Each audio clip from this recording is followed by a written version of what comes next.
Bismillahirrahmanirrahim. Assalamualaikum warahmatullahi wabarakatuh.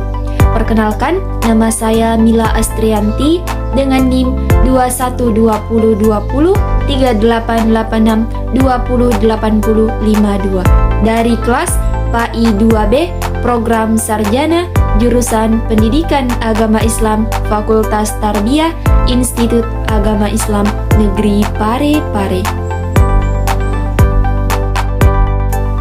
Pada kesempatan kali ini, saya akan mempresentasikan mengenai materi strategi pembelajaran afektif, utamanya dalam hal permasalahan penerapan pembelajaran afektif.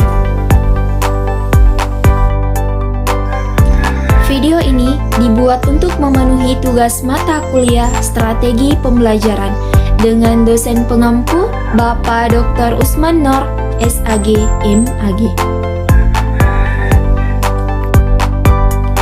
Nah, sebelum masuk kepada inti materi, yakni permasalahan penerapan pembelajaran afektif, terlebih dahulu kita harus mengetahui apa sih itu pembelajaran afektif. Nah, menurut Sudjana, pembelajaran ranah afektif berkaitan mengenai sikap yang terdiri dari 5 aspek, diantaranya penerimaan atau receiving, jawaban atau responding, penilaian atau following, organisasi, dan yang terakhir menjadi karakter atau characterization. Nah, strategi ini tidak hanya untuk mencapai tujuan kognitif saja, melainkan juga sikap dan tindakan dalam menanamkan nilai-nilai yang positif pada peserta didik. Sekarang kita akan masuk pada inti materi, yakni permasalahan penerapan pembelajaran afektif.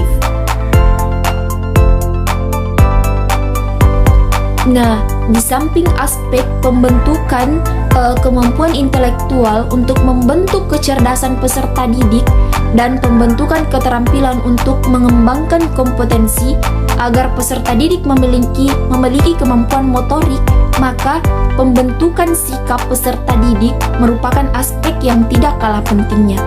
Nah, proses pendidikan itu bukan hanya membentuk kecerdasan atau memberikan keterampilan tertentu saja, akan tetapi juga membentuk dan mengembangkan sikap agar anak tersebut berperilaku sesuai dengan norma-norma yang berlaku di masyarakat.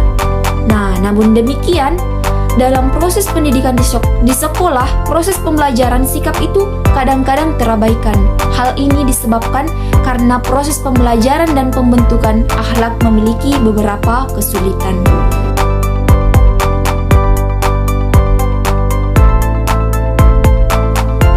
Nah, adapun beberapa kesulitan-kesulitan penerapan pembelajaran afektif. Nah, yang pertama, selama ini proses pendidikan sesuai dengan kurikulum yang berlaku itu cenderung diarahkan untuk pembentukan intelektual. Akibatnya, upaya yang dilakukan setiap guru diarahkan kepada bagaimana agar anak dapat menguasai sejumlah pengetahuan yang sesuai dengan standar kurikulum yang berlaku. Oleh karena kemampuan intelektual identik dengan penguasaan materi pelajaran. Nah, hal tersebut dapat dilihat dari berbagai macam bentuk evaluasi yang dilakukan, baik itu evaluasi tingkat sekolah, tingkat wilayah, maupun evaluasi nasional yang diarahkan kepada kemampuan anak menguasai materi pelajaran. Misalnya saja, pendidikan agama atau pendidikan kewarganegaraan yang semestinya diarahkan untuk pembentukan sikap dan moral. Oleh karena keberhasilannya itu diukur dari kemampuan intelektual, maka evaluasi pun lebih banyak mengukur kemampuan penguasaan materi pelajaran dalam bentuk kognitif saja. Kemudian yang kedua, sulitnya melakukan kontrol karena banyaknya faktor yang dapat memengaruhi perkembangan sikap seseorang. Nah, pengembangan kemampuan sikap baik melalui proses pembiasaan maupun modeling bukan hanya ditentukan oleh faktor guru saja, akan tetapi faktor-faktor lain, terutama faktor lingkungan. Nah, misalnya saja, ketika anak diajarkan tentang keharusan bersikap jujur dan disiplin, maka sikap tersebut akan sulit diinternalisasi manakala di lingkungan luar sekolah, anak itu banyak melihat perilaku-perilaku ketidakjujuran dan ketidakdisiplinan. Walaupun guru di sekolah begitu keras menekankan pentingnya sikap tertib berlalu lintas, maka sikap tersebut akan sulit diadopsi oleh anak manakala ia melihat begitu banyak orang yang melanggar rambu-rambu lalu lintas. Demikian juga, walaupun di sekolah, guru-guru menekankan perlunya bagi anak untuk berkata sopan dan halus disertai contoh perilaku guru, akan tetapi sikap itu akan sulit diterima manakala di luar sekolah begitu banyak manusia yang berkata kasar dan tidak sopan. Kemudian yang ketiga, keberhasilan pembentukan sikap tidak bisa dievaluasi dengan segera. Berbeda dengan pembentukan aspek kognitif dan aspek keterampilan yang hasilnya dapat diketahui setelah proses pembelajaran berakhir. Maka keberhasilan dari pembentukan sikap baru dapat dilihat pada rentang waktu yang cukup panjang.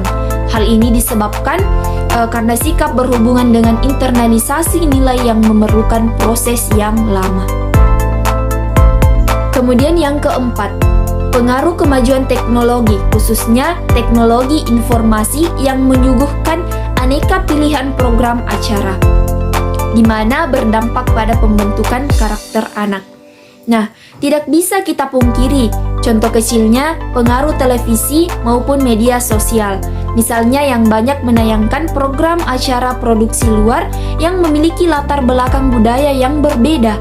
Nah, kebutuhan pendidikan yang berbeda dan hal itu banyak ditonton oleh anak-anak, sehingga sangat berpengaruh dalam pembentukan sikap dan mental anak. Nah, kemudian secara perlahan tapi pasti budaya asing yang belum tentu cocok dengan budaya lokal merembes dalam setiap relung kehidupan, menggeser nilai-nilai lokal sebagai nilai luhur yang mestinya ditumbuh kembangkan, sehingga pada akhirnya membentuk karakter baru yang mungkin tidak sesuai dengan nilai dan norma masyarakat yang berlaku. Misalnya saja, secara perlahan itu telah terjadi perubahan pandangan anak remaja kita terhadap nilai gotong royong maupun terhadap berbagai hal lainnya. Jadi, dimensi afektif sebenarnya itu tidak menjadi komponen penting dalam proses evaluasi pendidikan, karena model penilaian yang berlaku dalam mata pelajaran saat ini hanya menitik beratkan dalam ranah kognitif saja. Orientasi dalam pendidikan nasional pun yang cenderung melupakan pengembangan dalam ranah afektif yang telah mengorbankan peserta didik secara individual maupun kelompok, sehingga dapat disimpulkan bahwasanya penerapan strategi pembelajaran afektif ini berpengaruh dalam peningkatan prestasi belajar siswa jika peserta didik yang menyenangi mata pelajaran yang diberikan, maka pembelajaran itu akan berjalan optimal. Namun, hal tersebut malah sebaliknya.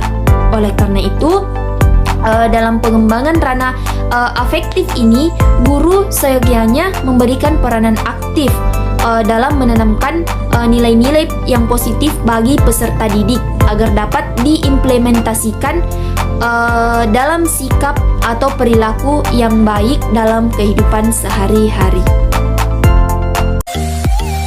Baik, itulah tadi materi pembelajaran yang sempat saya sampaikan, yaitu tentang permasalahan pembelajaran afektif. Lebih dan kurangnya mohon dimaafkan. Wabillahi taufiq wal hidayah. Wassalamualaikum warahmatullahi wabarakatuh.